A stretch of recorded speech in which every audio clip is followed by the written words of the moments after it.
Hola, ¿qué tal? Gracias por estar atendiendo a la invitación de ver la clase por este medio.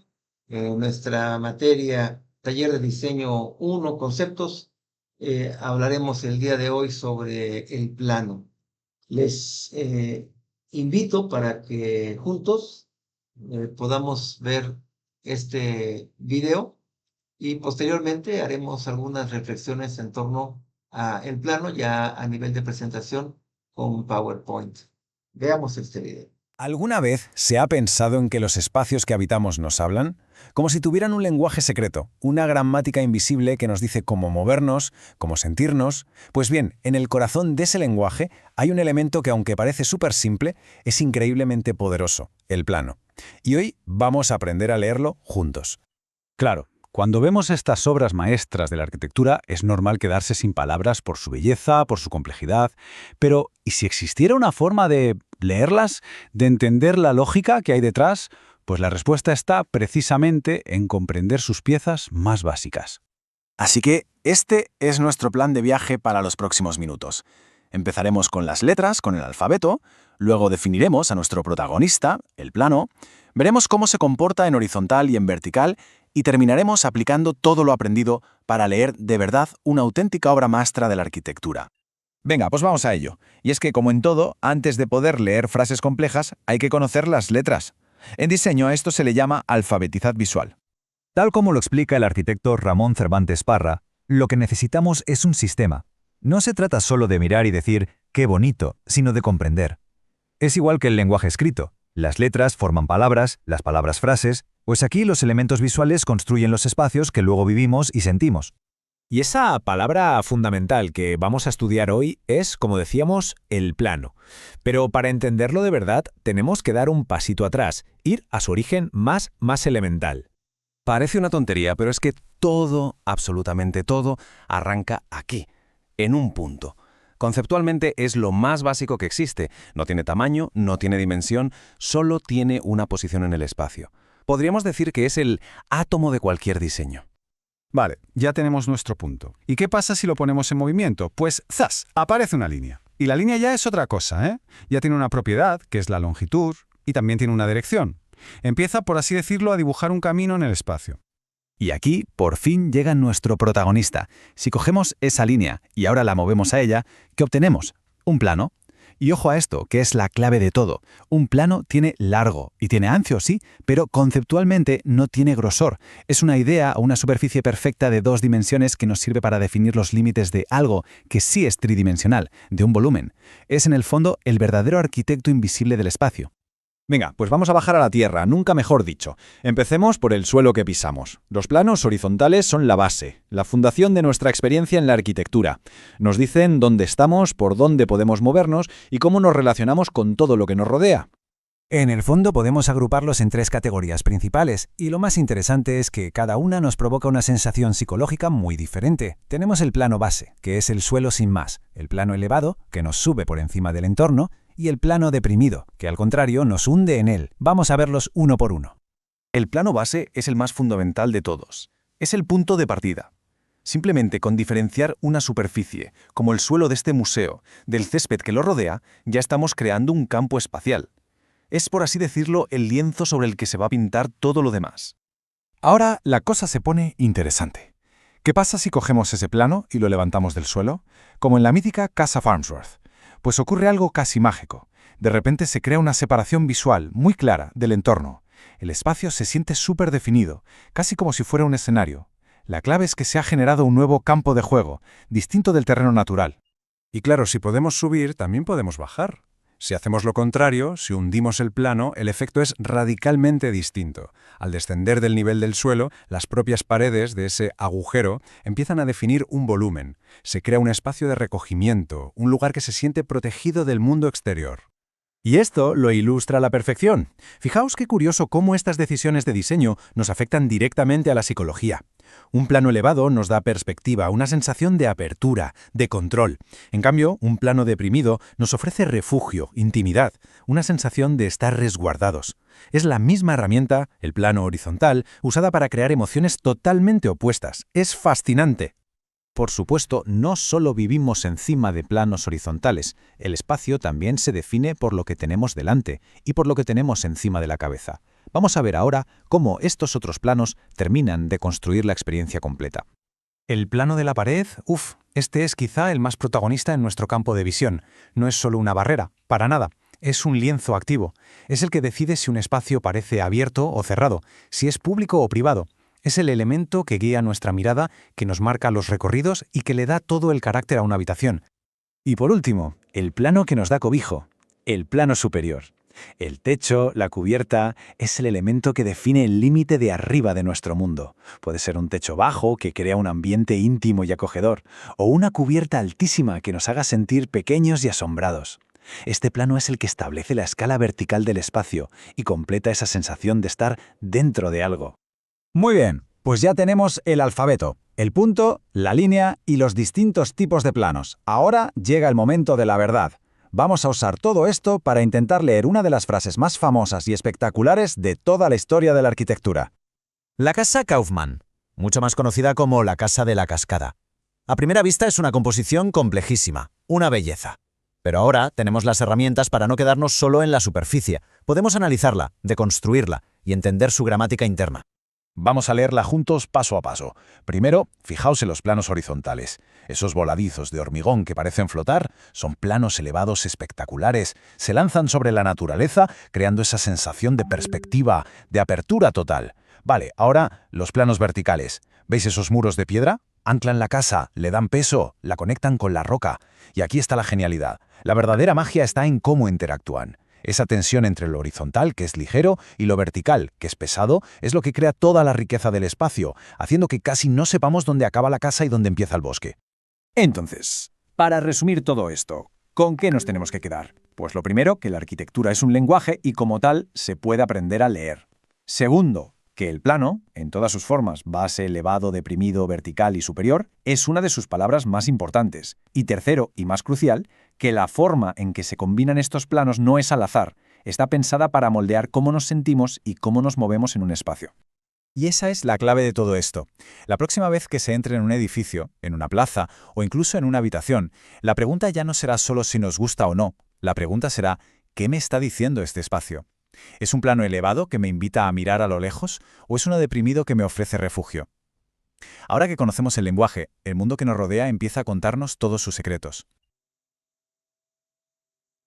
Muy bien, bueno, pues interesante el documental y la forma en la que vamos a abordar. Muy importante que por favor tomen nota de lo que vamos a ver en la exposición que voy a dar en este momento, porque al final les voy a hacer una solicitud que tiene que ver con el que ustedes hagan un análisis de un proyecto que vamos a ver, que es la Casa Kaufmann del arquitecto Frank Lloyd Wright, y en él tienen que hacer un análisis de los planos. Así que importante que ustedes lo vean desde esta perspectiva. Bueno, entonces vamos a empezar con nuestra clase. La primera parte que vamos a ver es justamente los elementos primarios del plano. Estamos justamente hablando de esto en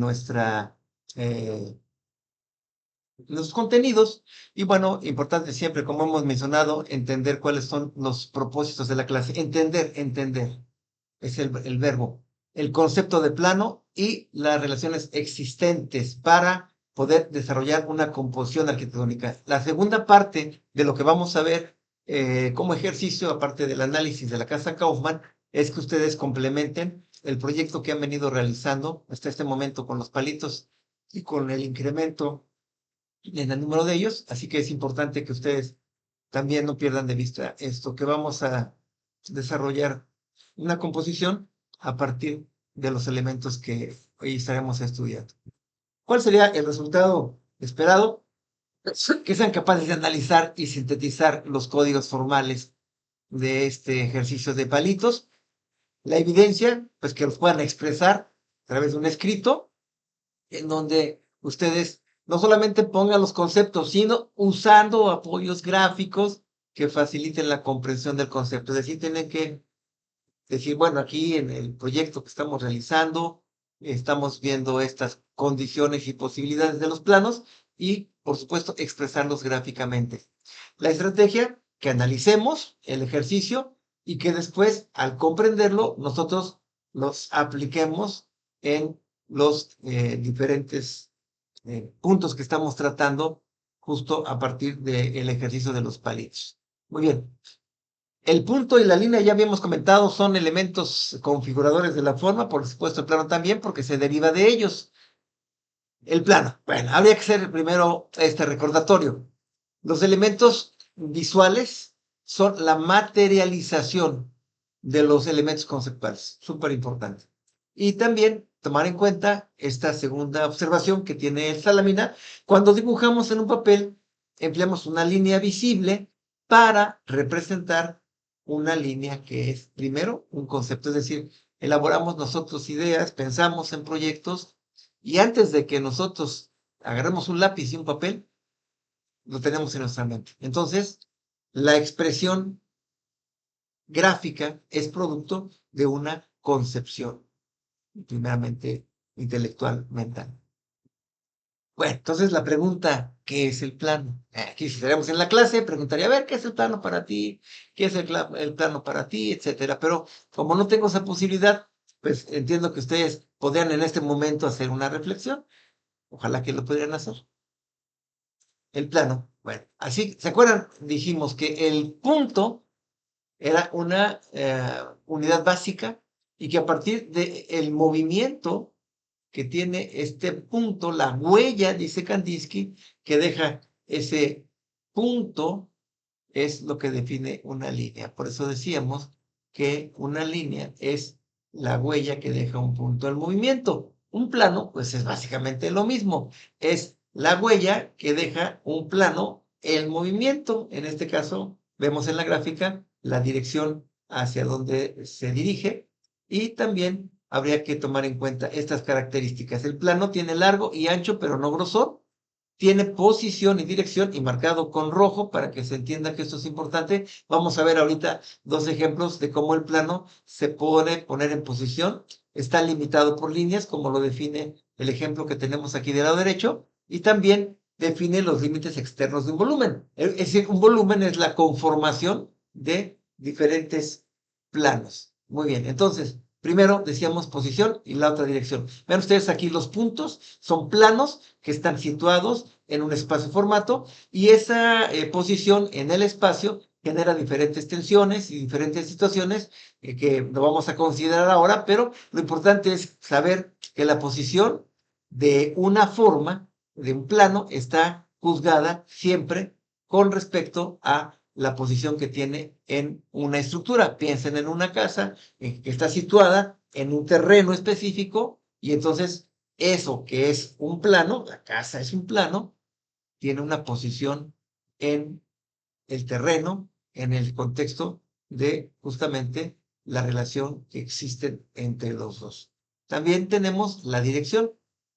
Aquí pues es importante ver cómo esta dirección se determina dependiendo de cómo se encuentran otras formas. Aquí tenemos como referente del lado izquierdo un cuadrado. El cuadrado ahora tiene una pequeña inclinación, es decir, ¿cuál es la referencia? Pues primero el lado izquierdo, para que yo sepa que cambió de dirección. En el primer caso tenemos un cuadrado que está apoyado sobre la horizontal, en el segundo hay un plano que tiene una ligera inclinación y el tercero tiene una inclinación más evidente. Vean ustedes algunos ejemplos de esto, que bueno, también vemos que no solamente hay un cambio en la dirección, sino también hay algo muy importante, que es un cambio en la dimensión. Así que estos componentes son los que nos ayudan para poder pues, visualizar estas dos cualidades que tiene el plano. El plano posee una posición y tiene también una dirección. Bueno, este ejemplo es muy interesante porque decíamos que los volúmenes se conforman a partir de diferentes planos. Aquí en este proyecto del arquitecto Frank Gehry, el Museo Guggenheim, que dicho sea de paso, no es el primero, sino que el proyecto del arquitecto Frank Lloyd Wright en Nueva York, allá a mediados del siglo XX, fue el primer museo y este ya es una versión más contemporánea. El primero está en Nueva York, este está en Bilbao. Bueno, dicho esto, vemos aquí los planos que conforman los volúmenes. Estos planos son planos que no necesariamente son rectangulares, hay curvas, y la suma de estos son los que conforman el volumen. Así que, bueno, vamos ahora a ver el asunto del plano horizontal. ¿Sí?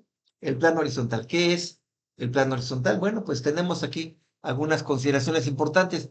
Tenemos que tomar en cuenta que los planos, con relación a, digamos, la base, tienen diferentes posibilidades de estar arriba, abajo o muy arriba. ¿Sí? Entonces, vamos a visualizar este primer ejemplo que constituye parte del análisis que ustedes, por supuesto, van a realizar. ¿Ok? Entonces, vamos con esta consideración del plano horizontal. Vean ustedes, tenemos aquí tres condiciones importantes.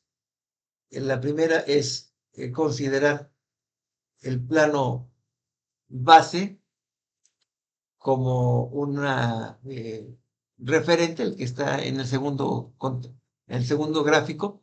En el primero aparece el plano base deprimido, en el tercero el plano base elevado y el cuatro el plano predominante. Son los 4 tipos de planos. Vamos a ir paso a paso, primero hablando del plano base. Bueno, entonces es lo más sencillo, ¿no? Tenemos un terreno, tenemos un piso de una casa, es el plano que está dispuesto a manera de figura en contraste con un fondo. Es decir, si yo tengo, por ejemplo, un terreno y en ese terreno pongo una plataforma de concreto que esté a nivel del terreno, entonces hay algo que figura como justo la figura y también el resto constituye el fondo. Entonces, el plano base es lo más básico. Voy a mostrarles aquí en este ejemplo cómo se muestra que hay diferentes condiciones y vamos a observar directamente en este proyecto de Eduardo Suoto,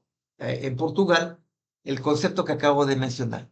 Lo que vemos del lado derecho es el plano que tiene, por supuesto, las condiciones de diferentes niveles. Los niveles son esas rayitas que aparecen ahí y que justamente determinan qué tan alto o qué tan bajo está el terreno. Vean ustedes la fotografía. El terreno básicamente es plano. Lo que vemos en las curvas de nivel, así se llaman, pues es que el terreno tiene una configuración en donde el plano base, en este caso, es el terreno. Eso es lo que constituye. Y lo que tenemos del lado izquierdo, que es la edificación, ya viene siendo parte de otro criterio diferente, pero lo importante es mencionar que hay un elemento de contraste, figura fondo, ¿no? Entonces, ¿qué es en este caso el plano base? El terreno. Siempre partimos de un plano base, toda la vida, porque siempre estamos hablando de que cuando diseñamos tenemos un proyecto que realizar en ese lugar. Bueno, entonces, vean aquí. Aquí se entiende mucho mejor. Vean, por ejemplo, en el lado derecho, este enduelado es, diríamos, el plano base, que al fondo se ve, existe un barandal y que hay otros niveles. Este sería el plano base y a partir de ahí los desplazamientos. Del lado izquierdo, bueno, pues una pradera que también constituye lo que llamaríamos el plano base. Ahora, ya el plano base también tiene una primera posibilidad, que se eleve ligeramente por encima del terreno. Entonces, cuando se eleva, los bordes ya manifiestan que hay superficies verticales que nos hacen visualizar que hay una separación entre el campo y el terreno circundante. Entonces, vean ustedes aquí, siempre voy a mostrarles aquí la gráfica, dicho sea de paso, aquí estas gráficas están tomadas del libro de Ching, que se llama Arquitectura, Forma, Espacio y Orden. Y bueno, el gráfico del lado derecho, ese no, pero los dos dibujos, sí. Vean cómo estos desplazamientos están hacia arriba. Vamos a pensar ahorita en la Universidad Riviera. Pensamos en el terreno y todos ustedes saben que para llegar al Salón de Arquitectura tienen que subir unos escalones. Entonces, ese es un plano elevado. ¿Sí? Muy sencillo de comprender, pero al final es importante que lo visualicemos. Aquí tenemos un ejemplo ya conocido. Analizamos hace algunas semanas la casa Farnsworth del arquitecto Mies van der Rohe y vean aquí cómo la intención muy específica es la de generar un plano base que esté elevado. Pudo haberlo omitido, pudo haber puesto los desplazamientos verticales, blocks, o pudo haber puesto concreto, lo que sea. No, quiso evidenciar que la casa está elevada, que hay un plano base que la hace tener esta jerarquía. Vamos a ver más adelante en esta presentación una de las casas que les había comentado, que es la casa del arquitecto Philip Johnson. Ahí vamos a ver que no existe criterio de base elevado, simplemente está sobre el terreno y eso hace una diferencia entre las dos casas que tienen, por supuesto, algunas características similares en cuanto a su estructura y en cuanto a la transparencia. Pero entonces, este sería el plano base elevado. Bueno, entonces, si esta superficie se prolonga hacia arriba, hay a los lados un campo que puede percibir como ese plano elevado contiene una envolvente. Vean ustedes, esto que está con un lápiz marcado ahí con sombrita, es la indicación de que ese plano está levantado, que esos bordes están yendo hacia arriba. Este es un ejemplo interesante. Miren cómo este plano elevado no vemos nosotros paredes laterales, pero existen virtualmente. Si prolongamos las paredes de la fachada hacia abajo, esos serían los elementos envolventes. Este proyecto en particular, muy interesante, allá muy cerquita de la UNAM, de la ciudad universitaria, es interesante por el sistema constructivo, eso es un punto adicional, no es parte del tema, pero vale la pena que lo sepan. Todos los verticales que tiene ahí son elementos estructurales que están sosteniendo cada uno de los pisos, es decir, desde arriba se puede contemplar cómo el edificio está siendo sostenido como si fuera una especie de paraguas, ¿no? Bueno, muy interesante el proyecto. Bueno, entonces después entramos con el segundo tipo de plano, que es el deprimido. Está triste. Ah, no es cierto. No, el plano deprimido es un plano que está situado bajo el plano del terreno. Muy bien. Ahora bien, voy a hablar de esto con mucha tranquilidad y voy a hacer un cambio en la conceptualización. Primero dije que el edificio de la Universidad Riviera, los salones, son planos base elevados. Ahora voy a cambiar el criterio, solo para que comprendan. Vamos a suponer que ahora el plano base son todos los edificios.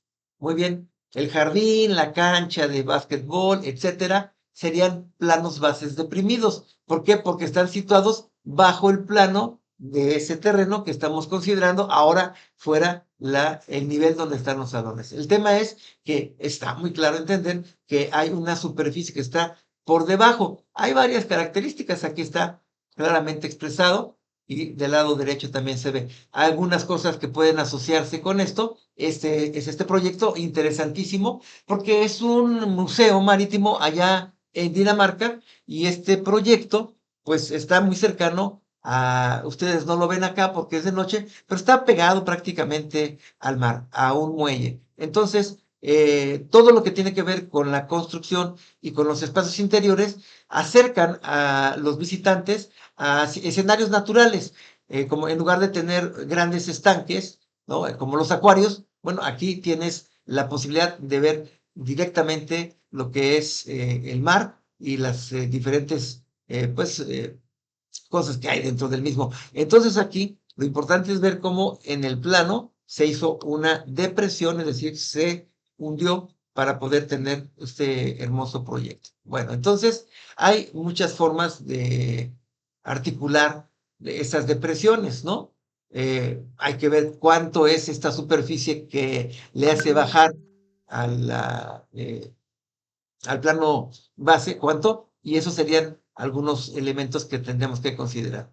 Aquí, por ejemplo, vemos que hay diferentes niveles de presión. Aquí el ejemplo que yo ponía en el superior, alguien que se sienta ahí al borde del plano base, y que, bueno, pues sirve como banquita, ¿no? Como ustedes lo hacen ahí en la universidad. El siguiente está ya un poquito más deprimido, ¿verdad? Todavía se percibe que el rostro de la persona puede ver sobre esta depresión, prácticamente al nivel de lo que sería el plano base. Y el siguiente, en donde ya la visual se pierde. En este sentido, es muy importante, es el que podamos nosotros ver que prácticamente se convierte en una habitación, ¿no? Eso es muy común en estacionamientos, en Estados Unidos se hace muy frecuentemente, los famosos basements, en donde ponen sus talleres, sus espacios de bodega, etcétera, ¿no? Entonces, hay diferentes, digamos, niveles de depresión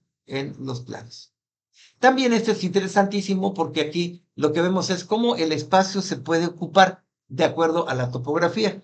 Este teatro en Epidaurus, en el año 350 a.C., hecho por Policleto, nos habla acerca de cómo estas gradas aprovecharon esta oquedad en el terreno, ¿no? Y por eso, bueno, pues se hace mucho, muy eficiente. No solamente se hizo en la antigüedad, ustedes han oído, y por supuesto a lo mejor a alguno le va al Cruz Azul, el Estadio Azul en Ciudad de México tiene esta característica. Ustedes entran por la calle y lo que ven es que básicamente entran un poquito antes de la parte más alta de las gradas, pero todo lo demás está hacia abajo. Es como una especie de olla o de cazuela, ¿no? Entonces ahí vemos cómo también se ocupó ese espacio deprimido para aprovechar y que el estadio no fuera tan alto como lo es, por ejemplo, el Estadio Azteca.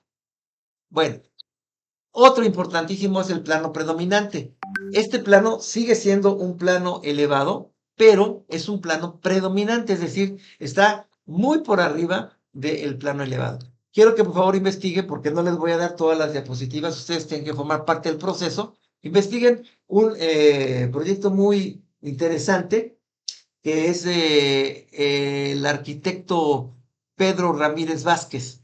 Pedro Ramírez Vázquez es un arquitecto mexicano, el que hizo el Estadio Azteca, el que también hizo el proyecto de la Basílica de Guadalupe y que hizo un proyecto muy importante que es el Museo de Antropología e Historia. Bueno, ahí en el patio, averigüen, busquen, ahorita mismo busquen patio del Museo de Antropología e Historia y van a ver un gran superficie techada que está como plano predominante, es imposible no verlo, sostenido por una columna central y ahí hay una cascada hermosa.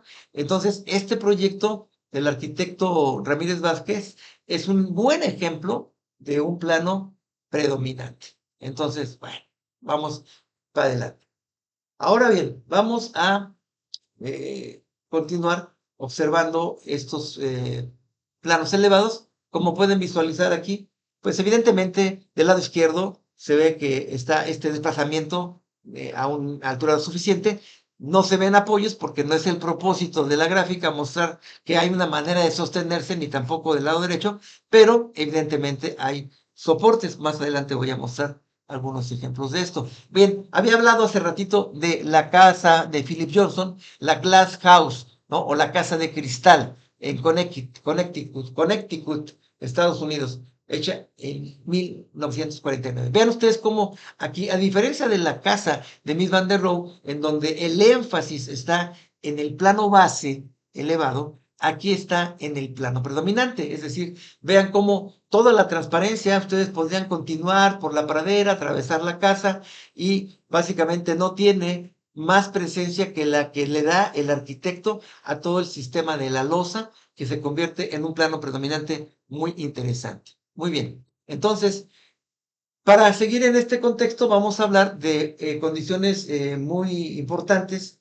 que tienen que ver con la manera en la que nosotros diseñamos. Bueno, siempre tenemos planos, ¿verdad? Y tenemos planos que llamamos alzados, fachadas, plantas y por supuesto tenemos planos de detalles como por ejemplo los planos de piso, los planos de plafones. Bueno, el plano superior es justamente eso, el plafón. Se diseña el plafón, se dice dónde van a ir las condiciones de separación, alturas, etcétera. Si alguien está preguntando, ¿y qué es un plafón? No se preocupe, ahorita en unos 2 o 3 minutos más les voy a explicar qué es un plafón. Bueno, entonces la idea es esta, hay un plano superior, hay un plano de pared, siempre a los lados hay paredes, aquí estoy rodeado de paredes, y esos tienen que también poder documentarse, pueden tener la posibilidad de saber cómo son. Yo no sabría dónde está la ventana de esta habitación o las ventanas de esta habitación si no hubiera alzados. Esos son los planos de la pared. Y el plano base pues, es el plano que desplanta y el que marca las separaciones entre los bloques, entre las habitaciones y en muchos casos planos de detalle, como por ejemplo los planos que se hacen para el diseño de un piso. Ahorita voy a mostrar un ejemplo con respecto a eso. Muy bien, entonces continuamos con esto.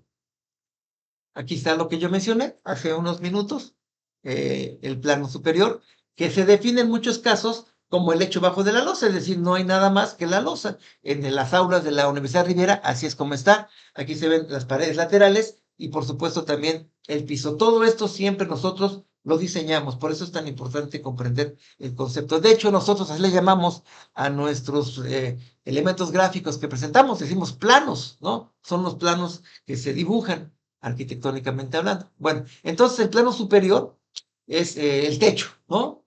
Ese techo puede tener diferentes condiciones. Una de las condiciones es que, por ejemplo, en edificios muy grandes, en donde hay instalaciones hidráulicas sanitarias contra incendios, hay ductos de aires acondicionados, etcétera, pues esos generalmente van por debajo de la losa. Bueno, ¿cómo los tapas? Los tapas con un plano superior al que llamamos plafón, ¿sí? Entonces es la parte superior de una habitación. Aquí vemos dos ejemplos que, como ven, no necesariamente tienen que ser rectangulares, también pueden ser curvos, y ejemplos importantes como el de la casa Robbie de Chicago, del arquitecto Fernando Wright, en donde estos planos se hacen muy evidentes. Bueno, otro proyecto interesantísimo que es en el que ustedes van a basar su investigación, es decir, van a hacer el estudio de los planos que hay aquí. Voy a mostrarles 3 videos diferentes. Este es el primero. Esta es una animación de cómo se va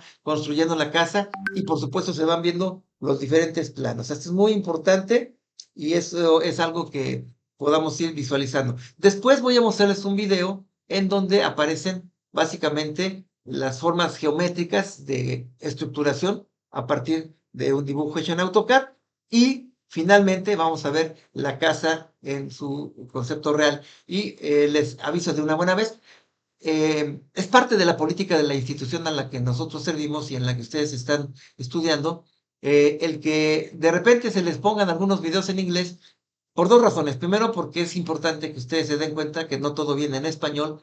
Y segundo, porque es importante que ustedes también se inquieten en torno al lenguaje. Si alguien no habla en inglés, tiene que hacerlo. Vivimos en una región en donde es importantísimo el que ustedes puedan dialogar eventualmente con un cliente de habla inglés. Así que esos son los que vamos a ver. Vamos a ver eh, los videos, pero antes aquí solamente considerar que lo que tenemos como punto de referencia en los planos elevados puede ser, fíjense bien, un plano elevado como el que aparece en el lado izquierdo, en donde la proyección determina la posición del plano predominante. Y en el otro caso es un plano deprimido, en donde los bordes verticales determinan la proyección también del plano predominante.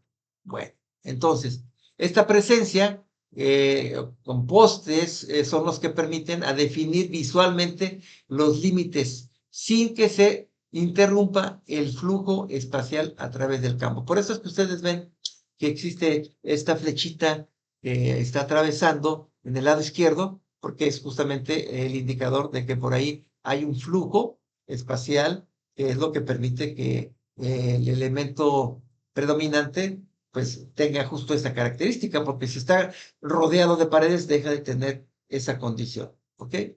Bueno, entonces vamos a ver este video de Frank Lloyd Wright, vamos a verlos en forma continua y vamos después a hacer algunas observaciones.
Bien, pasamos a la siguiente, que es el desplazamiento de planos, tanto horizontales como verticales, que les va a ayudar bastante para el ejercicio que vamos a desarrollar.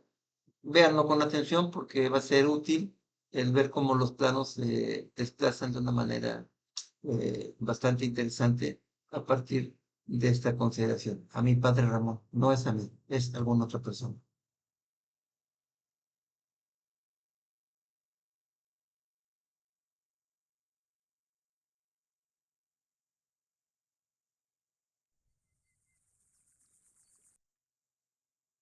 Bien, este es el siguiente ejercicio. Veamos.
Y aquí lo que vemos es básicamente la deconstrucción, ¿no? Nuevamente empieza a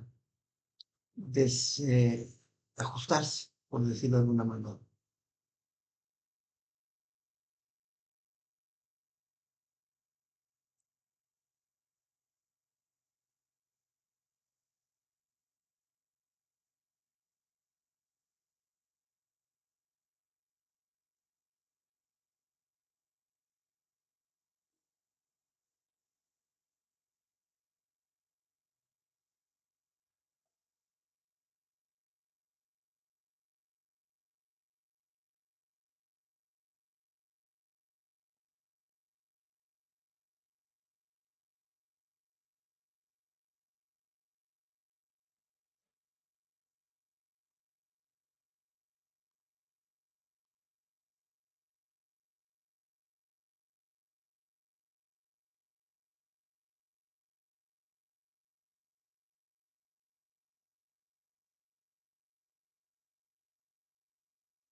Bien, vamos al último testimonio, que es justamente ya la parte de este proyecto real.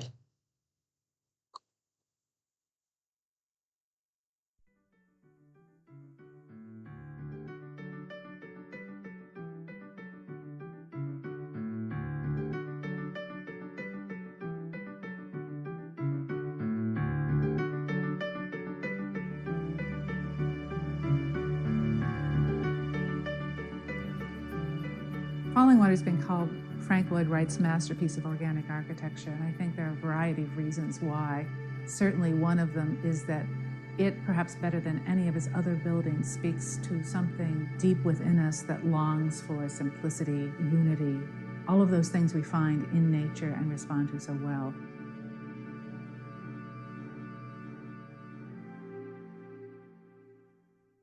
In 1938, when the building first took shape and publicity started to be generated around it, it appears on the cover of Time magazine.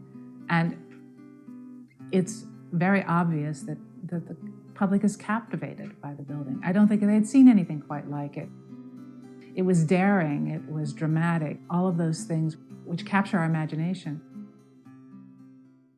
Today, Falling Water is memorable, considered significant as a great landmark in architectural design around the world.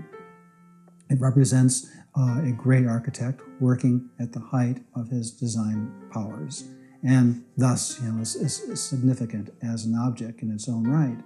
But for even people who don't think about the career of Frank Lloyd Wright, or that this is a masterwork of a particular time, the building is meaningful and powerful as, again, an experience of Wright's organic architecture, of where there is a remarkable continuity of all the factors that go in the making and experience of a building, continuities of space, continuities of materials, continuity of connection to the site, the profound sense of being somewhere.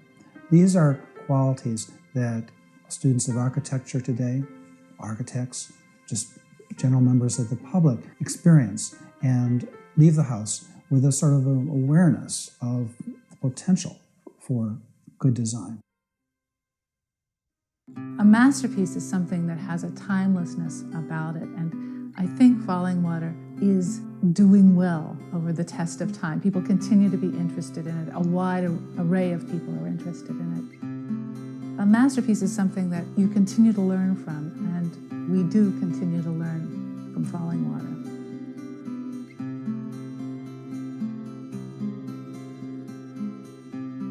Muy bien, bueno, pues con estos tres elementos y con lo que hemos venido explicando a lo largo de esta sesión, ustedes van a hacer un desarrollo de un análisis, como hicimos en el caso también del punto y la línea con la casa o con el proyecto del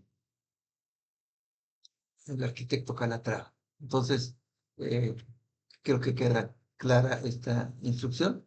Y bueno, vamos a seguir viendo algunos otros ejemplos también que son importantes. Vamos a ver este que es del arquitecto Luigi Nervi, muy interesante. Cómo hay esta cubierta que, como ustedes observan, tiene sus columnas y que, bueno, pues tiene esta característica también de un plano predominante. El plano superior puede ser el plafón que alberga los espacios interiores de un edificio y, como ya mencioné hace ratito, con respecto a las diferentes instalaciones e ingenierías que vienen justamente debajo de lo que sería el lecho bajo de la losa y después vendría el plafón. Aquí vamos a ver algunos ejemplos. ¿Sí? Vean cómo aquí este plafón que está del lado izquierdo es un plafón que se llama modular. Este es de tabla roca especialmente, tienen en la parte superior seguro que pasan ahí instalaciones. ¿Por qué? Pues porque de entrada están las lámparas, ¿no? Y del lado derecho se ve un doble plafón, que tiene esta conformación curva, que está apoyada sobre otro plafón que está en la parte superior. Nuevamente aquí el tema de los plafones modulares. Vamos a tener en algún momento dado en algún curso una oportunidad de profundizar sobre todos esos elementos. Aquí solamente es considerar que son los planos superiores que permiten pues justamente tener esta posibilidad de también diseñar el techo, el piso y las paredes. La pared, bueno, pues esta es una muy obvia, ¿no? Muy normal, muy cercana a nosotros, que lo usamos justamente para darle ciertas características como ventanas, acabados, espacios en donde tenemos nichos, etcétera. Aquí, por ejemplo, ¿no? Vemos justamente hablando de acabados y de nichos. Del lado izquierdo, uno muy sobrio, muy minimalista, básicamente sin tratamientos. Del lado derecho, uno con más elementos visuales, pues acabados de piedrín, y tenemos del lado derecho también un acabado tipo eh, modular del lado derecho. Las paredes, aquí en este caso, del lado izquierdo, pues una pared de madera. Del lado derecho, el prescindir también de la pared propiamente dicha en este espacio abierto, que por supuesto lo que pretende es lograr el, la relación de exterior-interior y cómo el espacio se funde, se hace sentir como que eres parte de ese espacio natural, ahí justo muy cercano de las copas de estos árboles. Estos proyectos que voy a mostrar son ya proyectos clásicos, diríamos. Esta que es de Thomas Ritbold, que es un arquitecto que estuvo haciendo proyectos muy interesantes en torno a las verticales especialmente, o también el caso de Marcel Brugger. Vean ustedes, son proyectos no tan nuevecitos, pero lo importante aquí es darnos cuenta de que hay siempre un criterio histórico de manejar diferentes planos, en este caso planos deprimidos, oquedades, algunos que están sobresalidos, otros que tienen, como en el caso de los nichos, esas paredes y elementos que les permiten tener profundidad. Aquí, bueno, pues ya un poquito más jugando con la geometría del espacio. También interesante este proyecto de este edificio. Este un poquito más reciente, pero también con muchos elementos que tienen que ver con el diseño de los planos verticales especialmente. Y aquí pues haciendo notar nada más que el mantenimiento y el acabado ha sido deteriorando este edificio, ven ustedes en la parte superior. Muy bien, entonces, vamos a la parte final de la presentación, que es esta, ¿no? Bueno, nosotros ya tenemos equipos y ya tienen también un proyecto que están desarrollando a partir de las consideraciones generales que se dieron con el proyecto de Calatrava, ¿no? Entonces, ese es un asunto. El otro es el que les dije desde el inicio de la sesión, en donde lo que tienen que es identificar los diferentes planos que tiene el diseño arquitectónico de la casa Kaufman, del arquitecto Frank Lloyd Wright. ¿Ok? Ojo, pongo casa Kaufman del arquitecto Frank Lloyd Wright, porque también hay otra casa Kaufman que también hizo Mies van der Rohe, que no es la que quiero que analicen. Entonces, ojo con esto. Esa sería la primera parte del ejercicio. Y la segunda parte es complementar el proyecto de reinterpretación del Museo de Arte de Milwaukee con diferentes tipos de planos. No se trata de que cubran, ojo, no se trata de que cubran las líneas y le pongan encima la cartulina batería o la madera balsa. No, se trata de que ustedes aprovechen y llenen espacios que están interesantes, que pueden ser rediseñados. Si tienen alguna duda, el próximo lunes me pueden buscar, o el martes, antes de que entreguen el proyecto. La idea es que se enriquezcan, ¿sí? Por eso les dije, a partir de que ustedes ya sumaron los 20 palitos adicionales, aquí ya pueden meterle más palitos, enriquezcan el proyecto, ¿sí? Entonces, bueno, espero que esto quede suficientemente claro. Y bueno, eso sería básicamente todo lo que tendríamos que ver en esta reunión. Y les agradezco mucho su atención. Espero que hayan ustedes puesto suficiente interés en el contenido de este documento. Que tengan muy buena tarde y hasta pronto.